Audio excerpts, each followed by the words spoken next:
वर्षांपूर्वीची गोष्ट आहे. शुक्र ग्रह पृथ्वीसारखाच शांत आणि सुंदर होता. आकाश ढगांनी भरलेलं होतं, हवामान आल्हाददायक होतं आणि त्याच्या पृष्ठभागावर पाण्याचे मोठे महासागर लाटांचं गाणं गात होते. शास्त्रज्ञांच्या मते तिथे कदाचित जीवसृष्टीही होती, सूक्ष्मजीव जे त्या नद्यांमध्ये मोकळेपणाने पोहत होते. विनाशकारी बदल. पण अचानक एक मोठं संकट आलं. ग्रहाच्या आत खोलवर काहीतरी घडलं. एकामागून एक ज्वालामुखी फुटायला लागले. त्या ज्वालांनी इतका कार्बन डायऑक्साईड हवेत टाकला की संपूर्ण वातावरणच गुदमरून गेलं.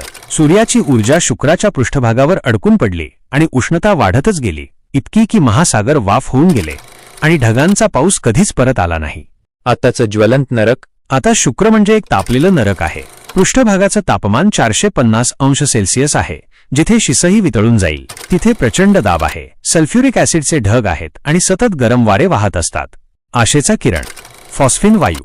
पण या जळत्या वातावरणात एक रहस्य सापडलं आहे. वैज्ञानिकांनी तिथे फॉस्फिन नावाचा वायू शोधून काढला आहे. पृथ्वीवर हा वायू काही विशिष्ट प्रकारच्या सूक्ष्मजीवांमुळेच तयार होतो. मग शुक्रावरही? कोण सांगावं? कदाचित तिथे कुठेतरी अजूनही काहीतरी जिवंत आहे, ढगानाड लपलेलं, काळाच्या वाळवंटात टिकून राहिलेलं. शुक्रची गोष्ट संपलेली नाही, ती फक्त अजून थोडी खोल गेलेली आहे. आपल्याला काय वाटतं? शुक्रावर अजूनही जीवन असू शकतं का?